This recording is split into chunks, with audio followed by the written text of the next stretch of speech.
Coming up on Fulton Today, Fulton's public safety officials go high-tech with their 911 system. We'll tell you how. And Justice Partners unify part of their day-to-day business that could impact you. We'll explain. Fulton Today starts right now.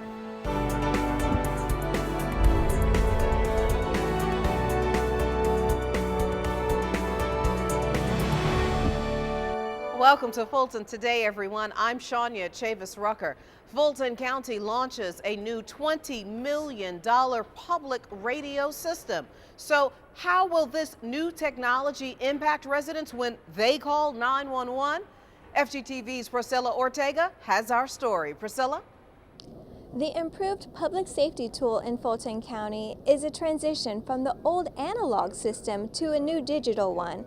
That means better help for residents when they call 911 because of improved communication between personnel here and public safety officials out in the field. Fulton County 911, what is the address of your emergency?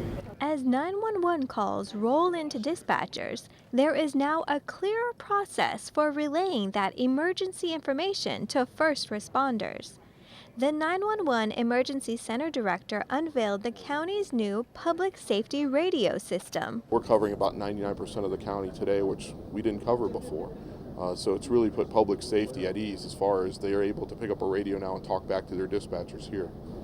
Eric, thank you so much on behalf. Commission Chairman John Eves and Chief Operating Officer Todd Long joined Emergency 911 Joe Bearswain in the launch of the new system. Well, this is a great day in Fulton County. The launch of a new radio system, the Board of Commissioners about 2 or 3 years ago appropriated close to $20 million for this new system. It's a digital system. The new digital system offers more clarity for dispatchers and first responders to better communicate. 225, you can 16 on the 39 with the complainant. I'm so excited because I know Joe and his staff have worked tirelessly over the holidays, working with all the cities and the staff and the fire and the police. They've all worked long hours to make this happen. The new upgrade doubles the size of the radio system, so areas where first responders were unable to communicate with dispatchers because of dead spots have been nearly completely eliminated. More than 3,500 personnel from more than 20 public safety agencies in the county are now using this system. Reporting from the 911 call center, I'm Priscilla Ortega for FGTV. Fulton commissioners discuss raising fees at senior facilities in the county. During its first meeting of the new year, the Board of Commissioners approved an Aging and Youth Services proposal to increase fees for rentals of senior facilities. Request approval of an amended fee schedule for the rental of senior multi-purpose facilities. Move approval. Second. In 1995, the Board of Commissioners voted to rent senior multi-purpose facilities to help raise money for the centers. Officials say that those fees were not generating enough money. All rental rates include an application fee and a security deposit. You can get more information on the rental rates by contacting the Aging and Youth Services Department. Well, doing business at the court is now a lot more convenient and efficient. The Superior Court Clerk's Office and the Magistrate Clerk's Office are now one. FGTV's Daryl Carver explains. Chief Magistrate Judge Cassandra Kirk announced the change to the one clerk, one court system during a news conference. I am pleased to announce that the Clerk of Superior Court, Kathleen Tina Robinson, has agreed to serve as the clerk for the Fulton County Magistrate Court. The move also relieves State Court of Magistrate cases and could add an additional 100,000 cases for the Superior Court Clerk's Office, a task the office is well prepared for. I am grateful to Chief Judge Cassandra Kirk for appointing me to this position and giving me an opportunity to take the Magistrate Court Clerk's Office to the next level. In September, the Superior Court introduced its Odyssey e-file system that simplifies the process of filing court documents online. And as the busiest court in the state, the move offers cost savings for the county and attorneys. Part of this merger will allow us to streamline our processes, to share resources between Magistrate Court and Superior Court, and that will result in cost savings. It will result in better customer service or greater customer service to our citizens. This is an opportunity for attorneys to actually come into the court, or for litigants, pro se people, to come into this building and to go to one clerk's office to get their business done. While court officials are still working out staffing and logistical details of the merger, citizens who do business with the court are excited about the move. I do a lot of real estate, and I'm constantly down here for different title searches or different areas. And one of the things for me is I never know whether I'm in Superior Court, Magistrate Court, State Court, or whatever court I'm supposed to go to. So I'm always an hour early just so I can figure out what area of the building I need to go to. So for me now, I know I've got one window that I can go to, so it's a direct access, and they'll be able to point me wherever I need to go. And now with a lot of it being on e-file, I may not even have to come down. I can just do it from my office. So I think that works for me in a better way, so it's more efficient. Reporting for FGTV, I'm Daryl Carver. From economic development to homelessness, the county's Human Services team is exploring its priorities for 2016. FGTV talked to Housing and Community Development Director Frankie Atwater about some of the department's goals. There is a increased level of homelessness here in the area, and we want to make sure that we can provide the services that are necessary. Atwater says the county's consolidated plan also identifies affordable housing as one of the area's greatest needs, along with economic development along Fulton Industrial Boulevard. At this point in time, we have potentially 10 grant opportunities that we would like to look at for next year, which will bring in additional resources. Maybe it's somewhere in the range of $5 to $8 million onto what we currently have. Most of those are around again, homeless activity, affordable housing activities, and some workforce development opportunities. The department is planning a number of public meetings this year to get citizen input on their plans for the future. Housing was part of the discussion when the county manager, Dick Anderson, toured the county's Human Services team. Frankie Atwater and Mike Rowicki hosted the tour for Dick Anderson. Nice to meet you. The department offers services through several agencies ranging from aging and youth to housing and workforce development. There was also talk about the importance of federal dollars to help provide more services for citizens like affordable housing. There's no doubt that supportive housing is one of the key things that government can do in the priority area of making people self-sufficient. But honestly, it gets into other priority areas like all people are safe, all people have economic opportunity. If they don't have housing, then it's hard to imagine that they can reach some of those other goals. The tour also included a stop at Jefferson Place and the county's facility for homeless men. Dick Anderson will continue his tour of county departments in 2016. And still to come, a major health forum is planned for next week. We'll have the details in our district-by-district coverage next.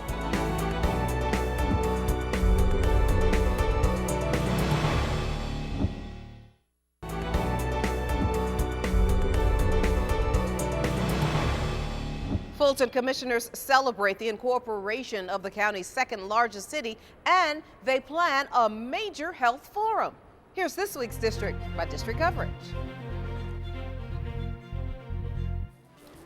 We began with the celebration of the incorporation of the second largest city in the metropolitan area. Incorporated in 2005, Sandy Springs now has the national distinction of being one of the best places to live in the United States.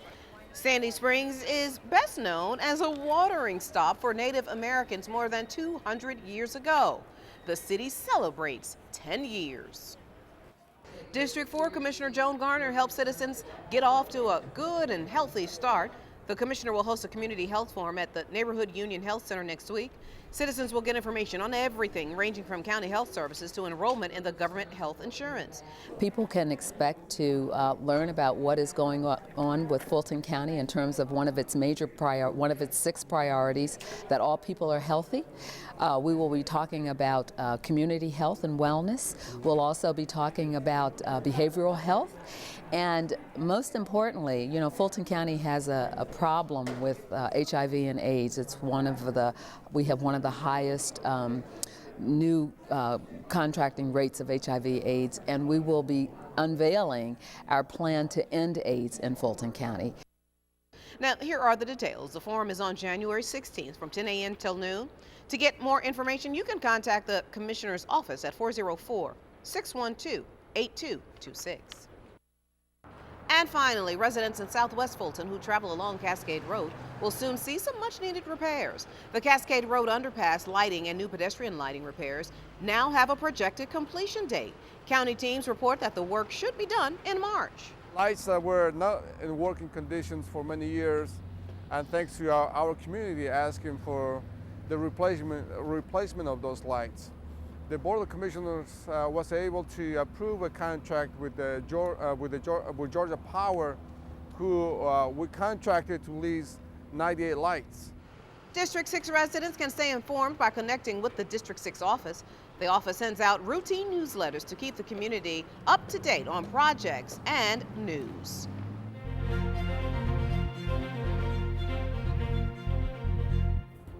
Now you can catch more of your commissioners at work all this week with a rebroadcast of the Board of Commissioners meeting right here on FGTV. And when we come back, helping school-aged kids with mental health issues. Stay with us.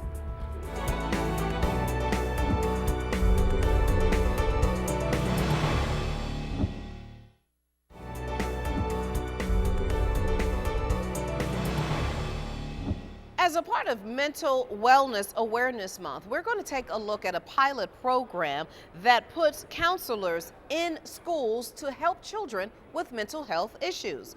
Jennifer Bartle is back now to talk to us about this program. She is with the behavioral health team. Jennifer, welcome back to Fulton Today. Hi, Shania. Thanks for having me. So talk about this program that has counselors going into schools. This is a new program this year. It's being piloted by the Georgia State Department of Behavioral Health and Developmental Disabilities. Fulton County was funded to provide services in a few targeted Fulton County and Atlanta public schools. So services, behavioral health services, and counseling will be provided on site for students who need it. And Jennifer, why was there a need for this kind of a program? We know that a lot of young people have behavioral health issues that are diagnosed in early adolescence, and what better place to provide those services and connect those young people to behavioral health services than in a school setting.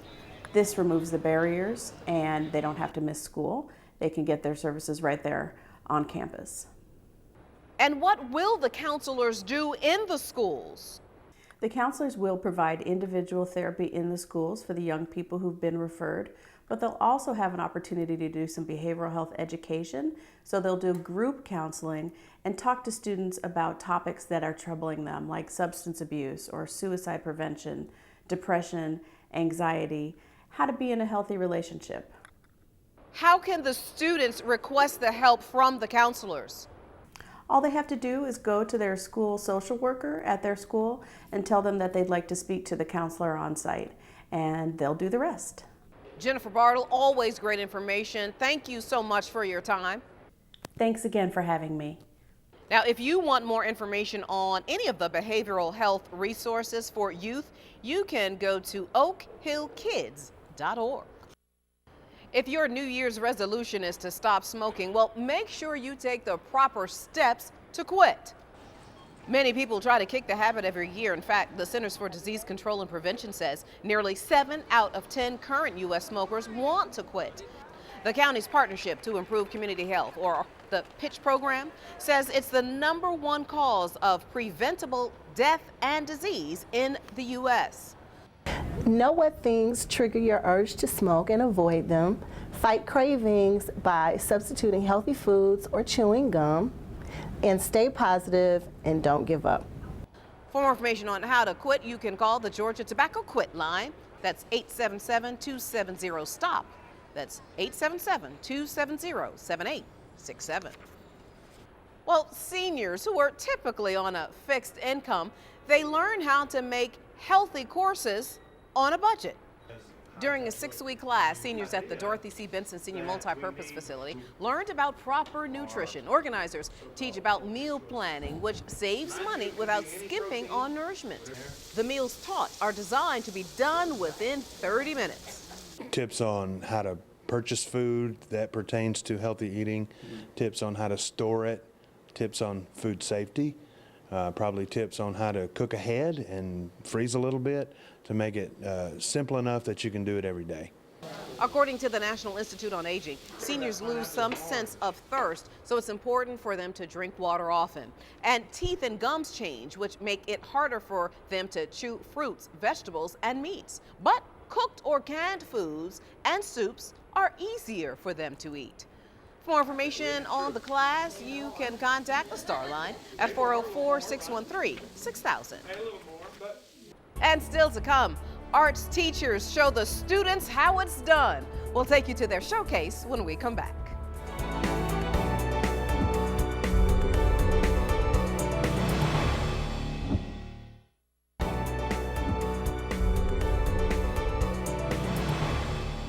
Arts and culture instructors show off their own creations during the annual Instructors Showcase.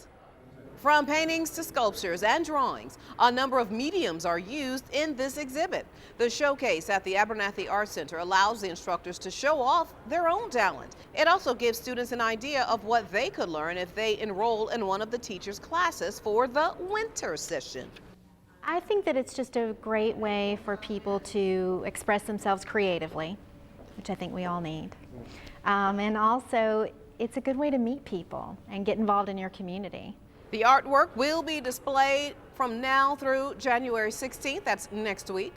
To learn more about the exhibit, go to fultonarts.org. And finally, giving babies a head start on reading. During the B is for Books and Baby Story Time at the Wolf Creek Branch Library, new parents and little ones gathered for the interactive reading exercise. The weekly event teaches infants to toddlers that early literacy starts with play with a purpose. They learn songs and they learn books, they learn their colors. It helps them with their motor skills. It helps them with comprehension skills. So when they come every week and we sing and we read books, it helps them with their development. Parents are introduced to materials and activities that enhance infants' language and motor skills through toys, stories, and songs. The National Center for Education statistics say that children who were read to frequently are more likely to count, write, and read better. And before we go, our reminder that we'd like to connect with you this year online. Check us out on Twitter, Instagram, Facebook, and of course, anytime on our YouTube channel. Well, that does it for this edition of Fulton Today. I'm Shania Chavis Rucker. Thanks for watching. Join us each week for news around and about Fulton County.